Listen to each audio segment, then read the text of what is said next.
জলপাইগুড়ি বৈকুণ্ঠপুর রাজবাড়ির ৫০০ বছর পুরনো ঐতিহ্যবাহী জোড়া মা মনসা পুজোর কাহিনী আজ আমরা জানব।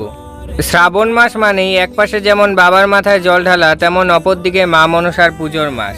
মহারাজা বিশ্বসিংহ শিষ্যসিংহের আমল থেকে সেই ৫০০ বছর পূর্ব থেকে আমাদের জলপাইগুড়ি বৈকুণ্ঠপুরের এই রাজবাড়িতে মহা সমারোহে মা মনসার পুজো হয়ে আসছে। এখানকার আকর্ষণীয় বিষয় হচ্ছে জোড়া মা মনসা এবং তার সাথে বেহুলা লক্ষিন্দর সহ মা মনসার স্বামী আরও অনেকেরই মূর্তি থাকে। এখানে আমিষ ভোগে মা মনসার পুজো হয়ে থাকে। মায়ের ভোগে থাকে বিভিন্ন রকমের মাছের সমাহার। এই পুজোকে কেন্দ্র করে এখানে ৫-৭ দিন ব্যাপী মেলাও হয়ে থাকে। ফুরিয়ে গিয়েছে রাজার আমল, কিন্তু আজও তার ঐতিহ্য বহন করে চলেছে এই ভক্তি ও বিশ্বাসের উৎসবগুলি। এমনকি এই পুজো উপলক্ষে এখানে প্রতি বছর বিষহরি গান, অর্থাৎ এখানকার লোকসংস্কৃতির ধারক ও বাহক মা মনসার গান হয়ে চলেছে যুগ যুগ ধরে। আর এবার কিন্তু আগস্টের ১৮ তারিখ মা মনসার পুজো। ওকে, বাই গাইস, জয় মা মনসা।